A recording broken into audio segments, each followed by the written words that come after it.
Hello everyone, welcome to channel learn with ease. आज का topic है हमारा realisation account. Dissolution of firm के चैप्टर में आपका ये अकाउंट मेन अकाउंट है जिस पर आपका पूरा क्वेश्चन बेस्ड होता है।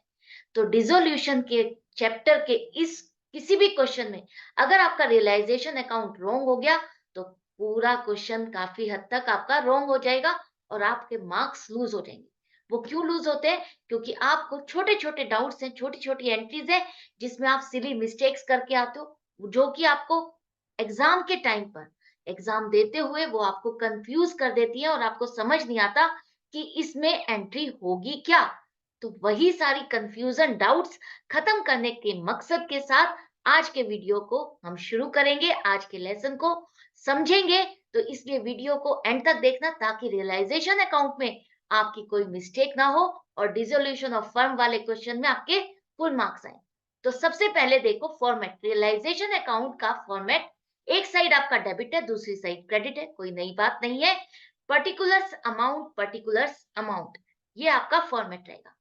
अब realise dissolution of sorry dissolution of firm के केस में हम क्या कर रहे हैं? अपनी फर्म को वाइंड अप कर रहे हैं, क्लोज कर रहे हैं। तो जब भी हम कोई भी चीज वाइंड अप करते हैं उसका मतलब है हम अपनी सभी चीजों को कलेक्ट कर रहे हैं, डिस्पोज ऑफ करने के लिए सभी चीजों को हम देख रहे हैं कि हमारे पास क्या सामान है, क्या एसेट है और क्या लाइबिलिटी है।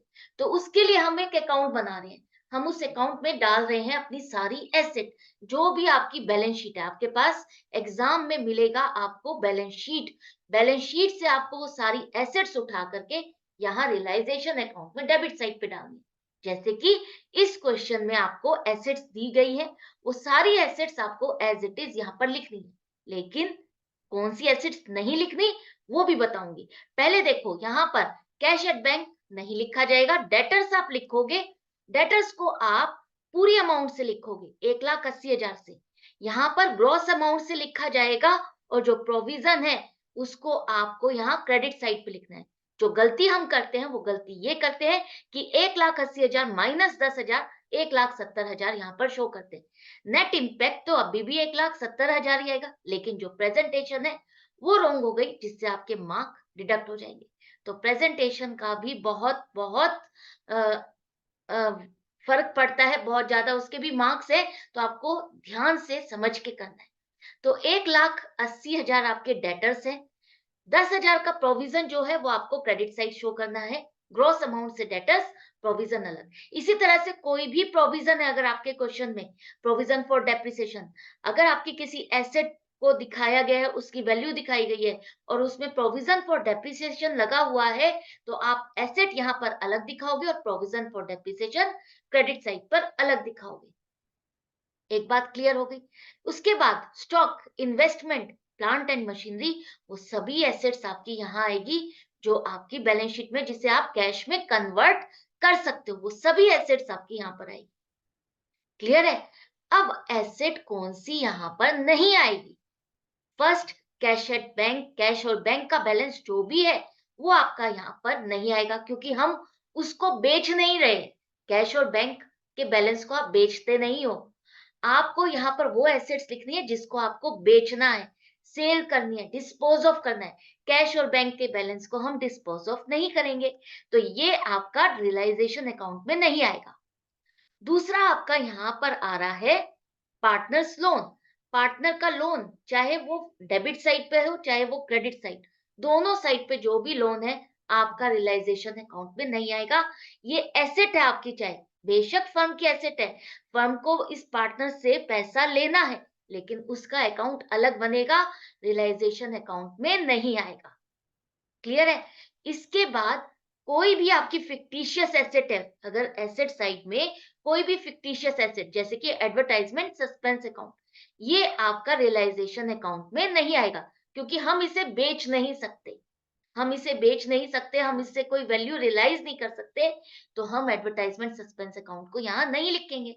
तो इसका होगा क्या? इसको आप डायरेक्टली पार्टनर्स में डिस्ट्रीब्यूट करोगे उनकी प्रॉफिट शेयरिंग रेशियो में।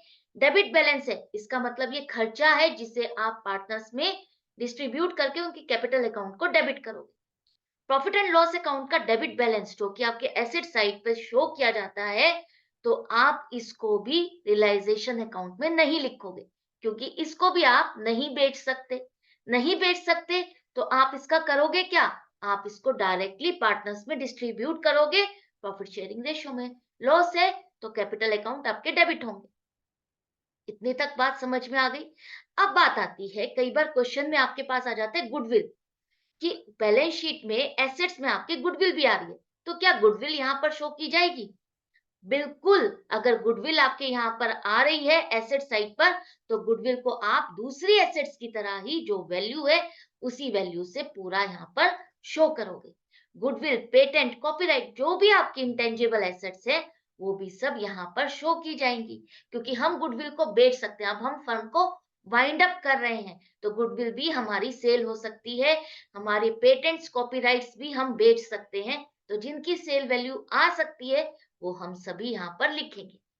ये थी आपकी एसेट की बात।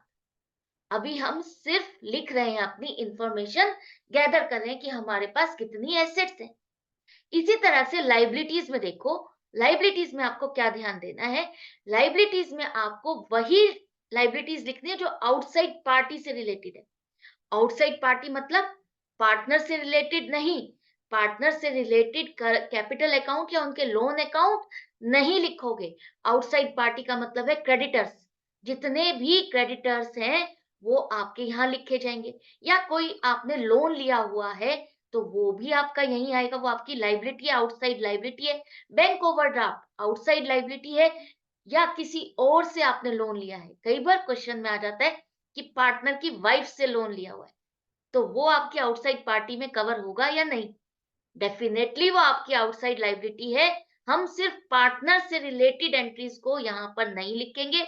बेशक वाइफ, उनकी रिलेटिव, कोई भी भाई, बेटा, जिससे भी कोई भी लोन आ रहा है, कुछ भी आ रहा है, वो आपका आउटसाइड लाइबिलिटीज में कवर होगा, जिसकी पेमेंट पहले की जाएगी।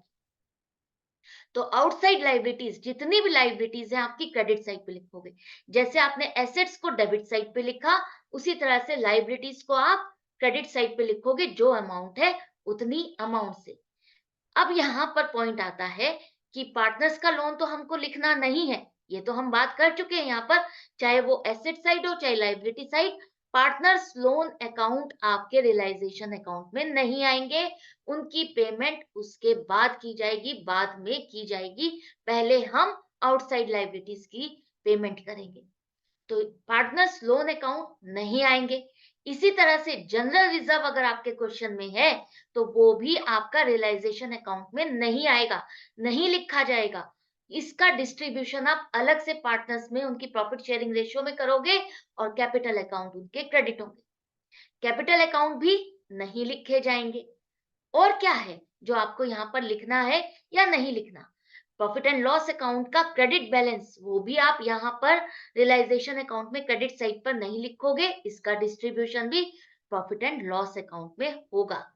अब बारी आती है इन्वेस्टमेंट रिजर्व की बात।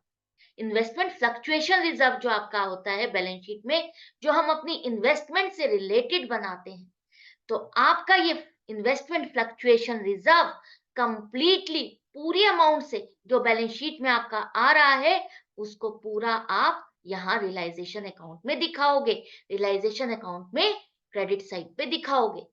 चाहे इन्वेस्टमेंट की वैल्यू, मार्केट वैल्यू कम हो रही है, ज्यादा हो रही है, अब आपको उसकी परवाह नहीं करनी। एक साइड पर आप इन्वेस्टमेंट लिखोगे, दूसरे साइड पर उससे रिलेटेड रिजर्व आप पूरा का पूरा लिखोगे। इन्वेस्टमेंट जैसे आपकी एसेट साइड पर आ गई, एसेट है, और रिजर्व इससे रिलेटेड क्रेडिट बैलेंस होता है, तो आप क्रेडिट साइड पर लाइबिलिटीज की तरह पर से यहाँ पर लिखोगे। उसका डिस्ट्रीब्यूशन आप नहीं करोगे पार्टनर्स में, उसको आप यहाँ पर लिखोगे, रियलाइजेशन अकाउंट में वो लिखा जाएगा। इसी तरह से आपका एक होता है वर्कमैन कंपनसेशन रिजर्व, जिसके बारे में मैक्सिमम स्टूडेंट्स मिस्टेक करते हैं। वो क्या मिस्टेक करते हैं? वो इस रिजर्व को यही रियलाइजेशन अकाउंट में लिख देते हैं, पूरी की पूरी अमाउंट। लेकिन आपको यहाँ पर ध्यान से देखना है और समझना है। वर्कमैन कंपनसेशन रिजर्व हमने एक लाइबिलिटी से रिलेटेड रिजर्व बनाया है, कि कंपनसेशन हमें किसी वर्कमैन को देना पड़ सकता है। तो अब हम जब वाइंड अप कर रहे हैं, अगर ये रिजर्व है और इससे रिलेटेड कोई आपका कंपनसेशन क्लेम आ जाता है, तो वो आपको देखना है। तो आपका क्लेम यहाँ पर जैसे इस क्वेश्चन में 15,000 का आ रहा है, 33,000 का आपके पास रिजर्व है, 15,000 का क्लेम है, तो आपका जितना रिजर्व क्लेम और रिजर्व एडजस्ट हो सकता है, जितना का आपका क्लेम है ना, सिर्फ उतनी अमाउंट का आप रिजर्व यहाँ पर शो करोगे। यहाँ पर कहाँ पर?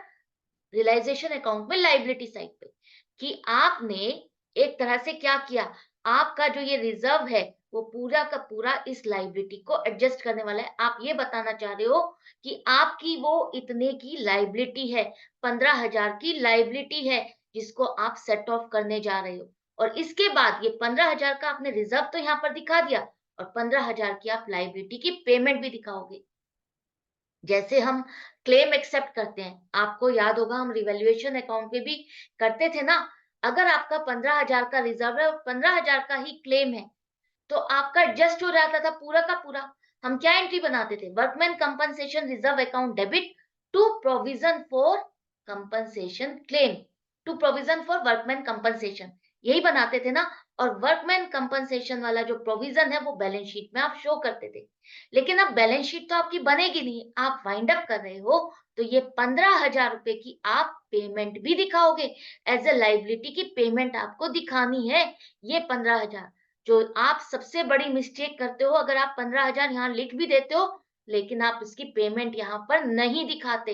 तो आपको ये ध्यान रखना है, सबसे इंपॉर्टेंट पॉइंट है कि वर्कमैन कंपनसेशन रिजर्व अगर यहाँ 33,000 है और क्लेम 15,000 है, तो जितने का क्लेम है उतना आप रिजर्व का अमाउंट यहाँ पर डालोगे, 15,000 रुपए, और उसकी पेमेंट यहाँ पर दिखाओगे। जैसा कि हम सारी लाइबिलिटीज की पेमेंट करेंगे तो डेबिट साइड पर दिखाएंगे, तो उसी तरह से ये क्लेम की पेमेंट भी आपको यहाँ पर दिखानी है। अब जो बच गया रिजर्व, 33,000 में से 15,000 तो आपने यहाँ शो कर दिए, बाकी बचे हुए 18,000 को आप पार्टनर्स में अलग से डिस्ट्रीब्यूट करोगे, अलग से उनकी प्रॉफिट शेयरिंग रेशियो में डिस्ट्रीब्यूट करोगे, उनके कैपिटल अकाउंट में क्रेडिट करोगे। आई होप आपको समझ में आ गया। अगर आपका, मान लो अगर आपका रिजर्व ये 33,000 है और क्लेम आ जाता 38,000 का, तब क्या करते? तब हम पूरा का पूरा रिजर्व 33,000 यहाँ दिखाते, पूरा 33,000 का क्लेम यहाँ दिखाते, उसके बाद इसकी पेमेंट 38,000 की यहाँ दिखाओगे आप। आई होप आपको समझ में आ गया। 33,000 का रिजर्व और अगर 38,000 का क्लेम होता, तो हम क्या करते? पूरा का पूरा रिजर्व से जितना एडजस्ट हो गया वो पूरा रिजर्व से हमने एडजस्ट किया, 33,000 यहाँ दिखाया, और एक्सेस अमाउंट हम क्या करते थे? हम रिवैल्यूएशन अकाउंट में डालते थे ना।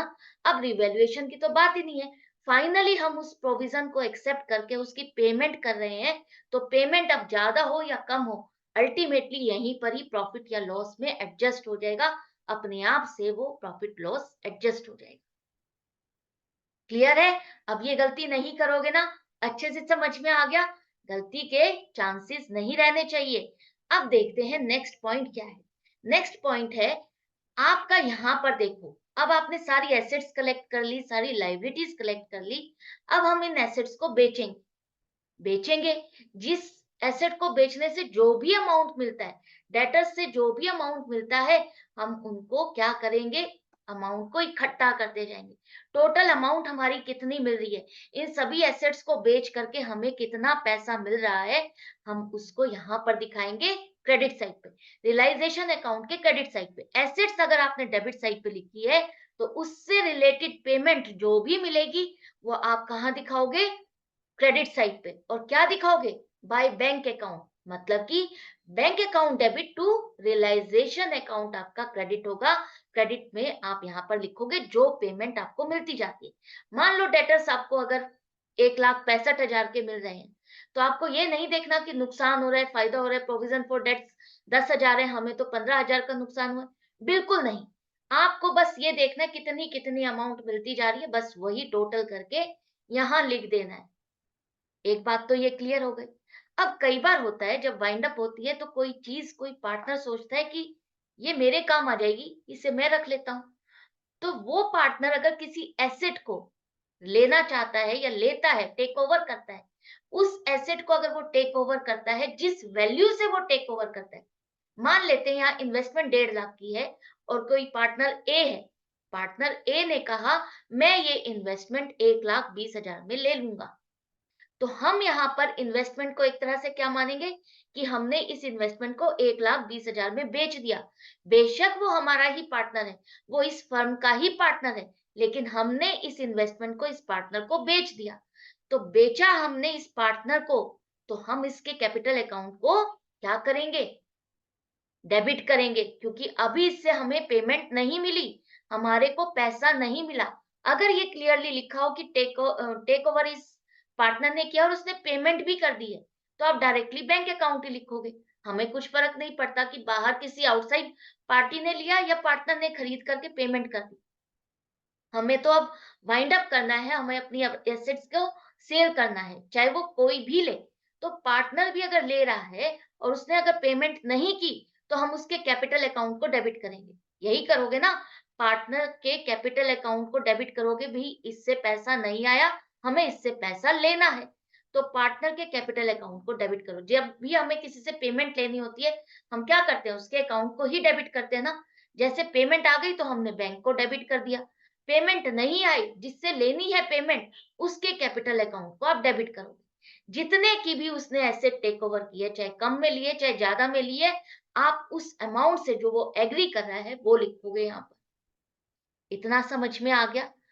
अब यहाँ पर एक जो और इम्पोर्टेंट पॉइंट है वो ये है कि आपके पास मान लो ये 4 एसेट है और 4 में से 3 के बारे में लिखा हुआ है कि 3 एसेट को बेच करके हमें ये वैल्यू मिली और एक एसेट के बारे में लिखा ही नहीं है।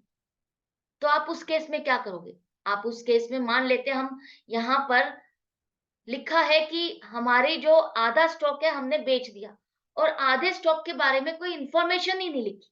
1 लाख का स्टॉक हमने बेच दिया 80,000 में, ये तो लिखा है, लेकिन बाकी 1 लाख के स्टॉक के बारे में नहीं लिखा।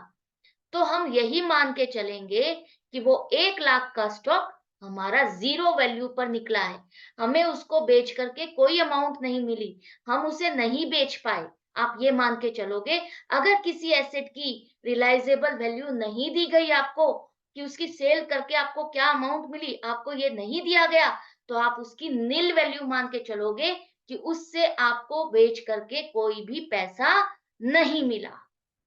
इतनी बात समझ में आ गई? क्लियर है? अब देखते हैं लाइबिलिटीज का क्या होगा।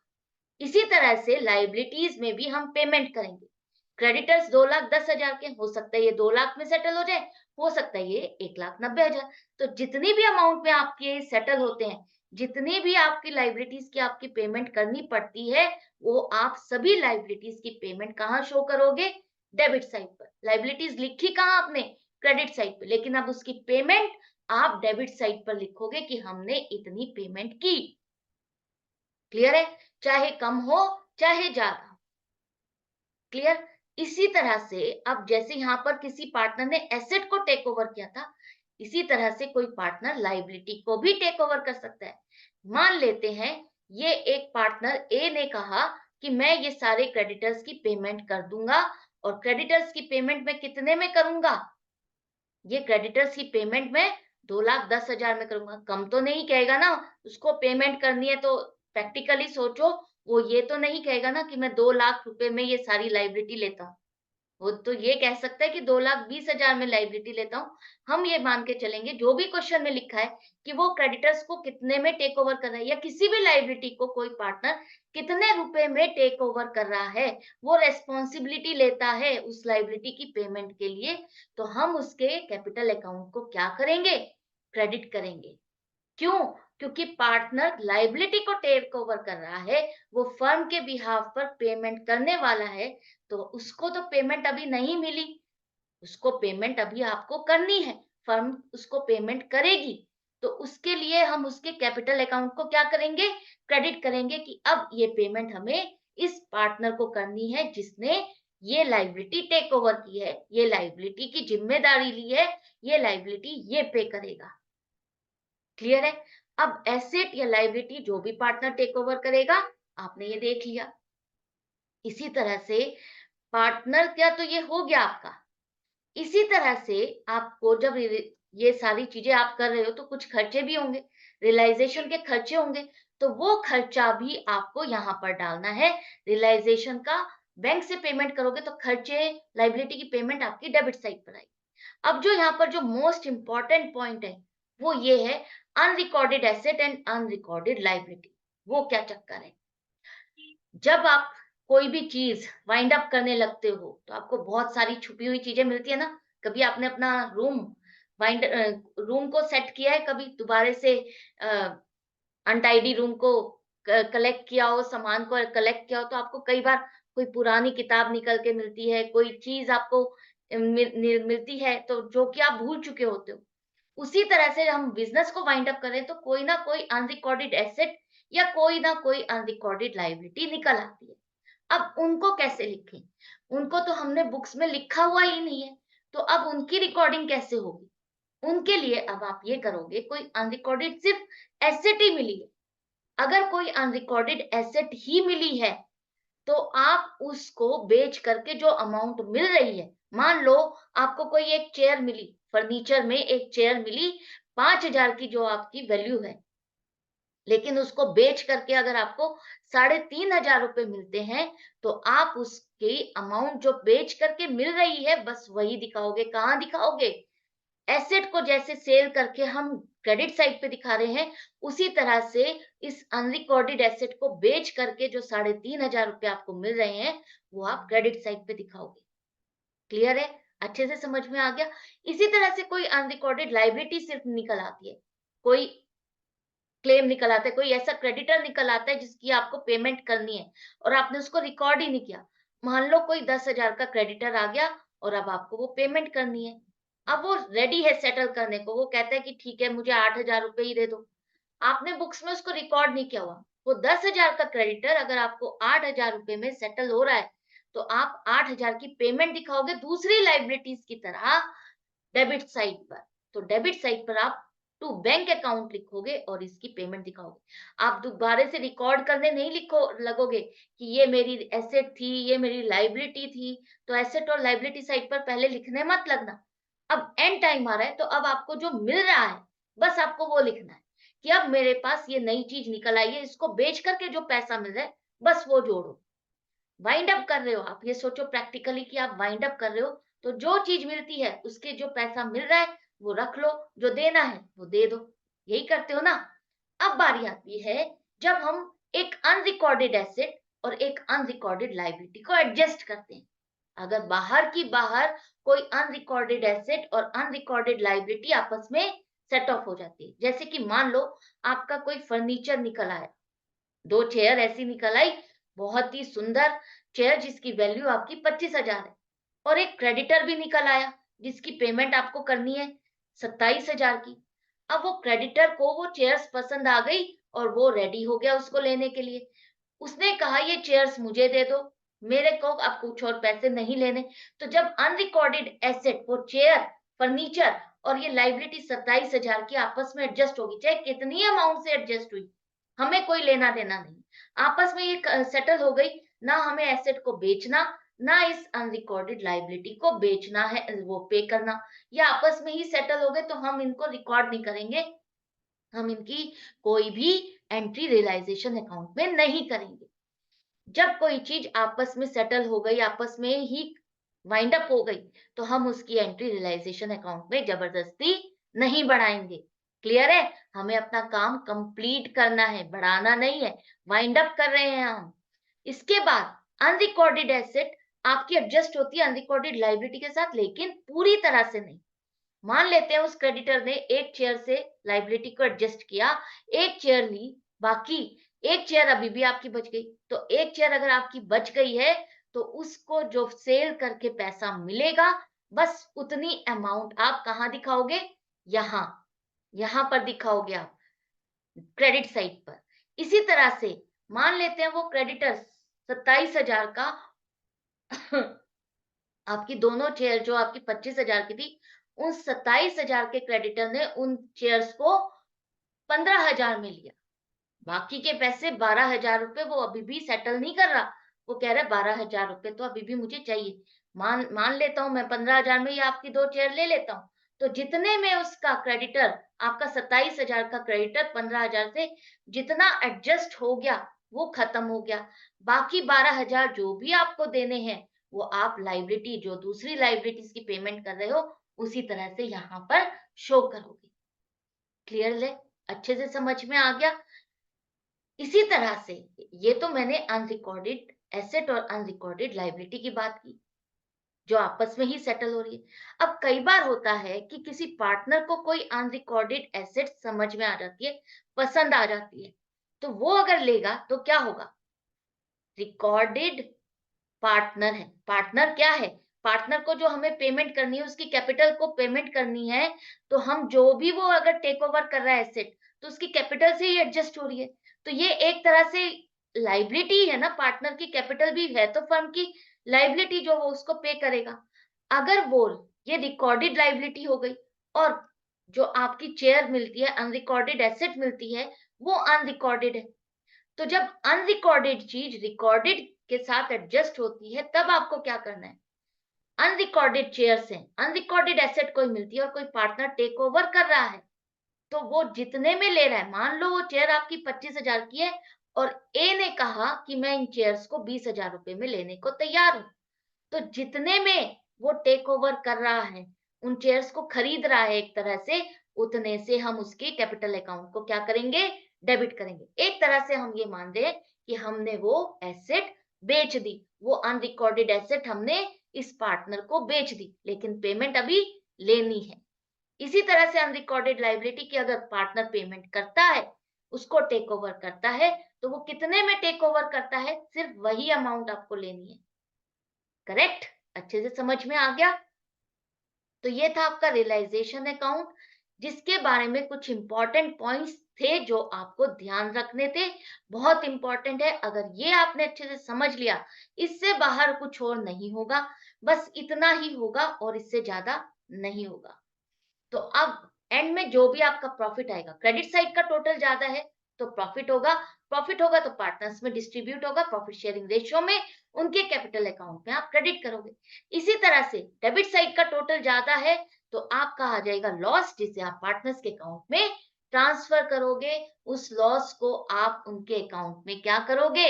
डेबिट करोगे। तो वो जितने भी पॉइंट्स मैंने अभी आपको बताए हैं, उनको सबको मैंने जोल्ट किया है, सभी को पॉइंटर्स बनाए हैं, ताकि आप एंड में एक बारी इनको जरूर देख लो, समझ लो, पढ़ लो। भूलोगे नहीं तो क्वेश्चन आपका बिल्कुल करेक्ट होगा।